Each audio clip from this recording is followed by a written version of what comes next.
আমি না গেলে কি আর হয়? তো যতবারই যাই ততবারই হয়। আমি না গেলে নাকি পিকনিকই হয় না। তো এই প্রথমবার না।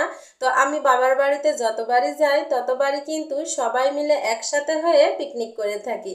তো এবারও সেম, আমি গিয়ে কিভাবে কি দিয়ে আমরা পিকনিক করলাম, কিভাবে কি করলাম, সব কিছু নিয়ে থাকছে আজকের ভিডিও। আসসালামু আলাইকুম সবাইকে, কেমন আছেন সবাই? আশা করি সবাই সুস্থ আছেন, ভালো আছেন। আলহামদুলিল্লাহ, আমিও ভালো আছি। সেই বিয়ের পর থেকেই এই পর্যন্ত যতবার বাপের বাড়িতে এসেছি ততবারই কিন্তু আমরা পিকনিক করেছি। ছোট হোক, বড় হোক, ডিম হোক, ডাল হোক, যা দিয়েই হোক, আমাদের চড়ুই ভাতি বা পিকনিক করতেই হবে। আমরা সব চাচাতো ফুফাতো ভাই বোন ও ভাইয়ের ছেলে মেয়েরা মিলে একসাথে সবাই পিকনিক করে থাকি। তো আপনারা অনেক পিকনিক দেখেছেন এ যাবতে। আরও যতদিন আমি ব্লগ ভিডিও করব আরও নিত্য নতুন পিকনিক দেখতেই পাবেন। তো এবারও সেম প্রকৃতির বাপের বাড়িতে গিয়ে পিকনিক করব না তাই কি করে হয়? সবাই বলে সুমি না আসলে নাকি পিকনিকই হয় না, আর সুমি আসলেই তো পিকনিক হবেই। তো এদিকে এই যে পিকনিকে চাঁদা তোলা হচ্ছে, আর বিয়ের কাছ থেকে তো চাঁদা নেওয়াই যাচ্ছে না, খুবই কষ্ট করে চাঁদা আদায় করলাম। আর আমাদের পিকনিকের চাঁদা জন প্রতি 100 টাকা। আর এই যে আমার চাচাতো বোন পিকনিকের চাঁদা তুলে এখন রেডি করে নিয়েছে। তারপরে এখন আমরা সব কিছু ঘরের থেকে চাল ডাল তুলবো। আমরা এইভাবেই পিকনিক করে থাকি। আর গ্রামের পিকনিক তো আমরা সবাই মিলে এরকম করেই থাকি, এর মধ্যে কিন্তু একটা অন্যরকম মজা আছে। আর মাংস, ডাল, ডিম এগুলো আমরা বাজার থেকে কিনে এনেছি। আর চাল মানে চাল, রসুন, আলু, তারপরে যাবতীয় মশলাপাতি আমরা সব ঘর থেকে তুলে এনেছি। সেই সকাল থেকে পিকনিক করব পিকনিক করব এইরকম করে এই যে আমাদের বাজারঘাট সব কিছু রেডি করা হয়ে গিয়েছে। আর পিকনিকের আয়োজনও শুরু হয়ে গিয়েছে। আজকের দিনটা তো পিকনিক পিকনিক করেই কেটে যাচ্ছে। সকালবেলা ঘুম থেকে উঠেই এই পিকনিকের নাম নিয়েছি, এখনো পর্যন্ত আমাদের পিকনিক শেষ হয়নি। আর এইদিকে বাচ্চা কাচ্চাগুলো এখানে বক্স সেট করে দেওয়া হয়েছে, এইদিকে তো উড়াধুরা নাচ চলতেছে। এখানে আছে আমার ফুফাতো বোনের মেয়ে, আমার 2 মেয়ে, আর এই যে আমার দুই ফুফাতো বোনের মেয়ে।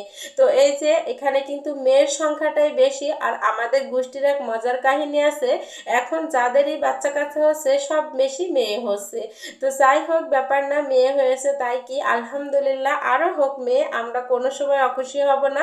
মেয়েরা তো খুবই এনজয় করছে আসলে এই ছোট ছোট বাচ্চাদের নিয়েই আমাদের পিকনিক। আর এই যে দেখুন মা চাচিরা দাঁড়িয়ে সব বাচ্চাদের নাচ দেখতেছিল। অনেক অনেক মজা হয় গ্রামের পিকনিক বলে কথা। যারা শহরে থাকেন তারা তো খুব বেশি মিস করেন, তাই না? তো আমি শহরে থাকলেও কিন্তু মাঝে মধ্যে পিকনিক করি। এর পরবর্তীতে আরও একটা পিকনিক আসবে, আপনারা সেটাও দেখবেন। আর এদিকে এই যে এখন পিকনিকে রান্না বান্নার জন্য চুলা খোঁড়া হচ্ছে। তো এখানে মাটির চুলা তৈরি করা হচ্ছিল। আর এদিকে এই যে সব কিছু বাজার ঘাট রেডি করে কুটা বাছা করছিল। আর এই যে এখানে আমার ফুফাতো বোন মাটির চুলা কাটতে গিয়ে পারছিল না, তো আমার চাচাতো ভাই এখানে কেটে দিল। তারপরে এদিকে মাংস কাটা শুরু হয়ে গিয়েছে। আর আমরা আজকে মুরগির মাংস দিয়ে পিকনিক করব, পোলট্রি মুরগি। তো এই মাংসটা করার কারণ হচ্ছে যেহেতু ছোট বাচ্চা কাচ্চা আছে, ওরা গরুর মাংস খেতে পারবে না, এই কারণে কিন্তু আমাদের মুরগির মাংস দিয়ে পিকনিক করা। সেই সকাল থেকেই পিকনিকের আয়োজনটা আমাদের শুরু হয়েছে। আর এখন তো অনেকটা রাত লেগে গিয়েছে, এখনো পিকনিকের রান্না বান্নাই আমরা শুরু করতে পারিনি। আর এইদিকে দেখুন ডাল সিদ্ধ হয়ে গিয়েছে, মুরগির মাংস কেটে ধুয়ে রেখেছে, ডিম ছিলাও হয়ে গিয়েছে, রসুন পেঁয়াজ আদা সব কেটে বেছে নিয়েছে। আর এই যে দেখুন শিলপাটায় মশলা করা হচ্ছে। আর এই শিলপাটার মশলা করা তরকারি যে এত মজা লাগে, যারা না খেয়েছেন তারা খুব বেশি মিস করেন। আর যারা গ্রামে থাকেন তারা তো অহরহই খাচ্ছেন। যাই হোক, এদিকে রান্না বান্না শুরু করে দিয়েছে। আর ওইদিকে সবাই মিলে গোল মিটিং করে বসে বসে রান্না দেখছিল। অনেক অনেক মজা করছিলাম আমরা। অনেকটা রাত হয়ে গিয়েছে, প্রায় রাত 10টার মতো। তো রান্না বান্না শেষ করতে করতে এই যে এখন চলে এসেছি ভাগপাট্টা করতে। আর গ্রামের পিকনিকগুলো কিন্তু এইরকমই হয়, একসাথে মজা করে খাওয়া হয় না, তবে যার যার মতো শেষে ভাগ ভাট্টা করে দিলে বাড়ি যে মজা করে খায়। আর এখন এই যে মাংস, ডাল, ডিম, আলু ঘন্ট আর আছে ভাত। তো এগুলোই ছিল আমাদের পিকনিকের মেনু। তো প্রথমে আলু ঘন্ট আর ডালটা ভাগ করে দিয়েছে, আর এখন সবাইকে এই যে মাংস ভাগ করে দিবে। আর সবাই কিন্তু দাঁড়িয়ে দাঁড়িয়ে এই থালার পরেই নজর, কার বাটিতে কম যাচ্ছে কার বাটিতে বেশি যাচ্ছে এটা খেয়াল রাখা। আর আমার দায়িত্ব হচ্ছে লাইট ধরে রাখা, কিন্তু আমি এখানে একটু ফাঁকি দিয়েছি, লাইট না ধরে ভিডিও করছি।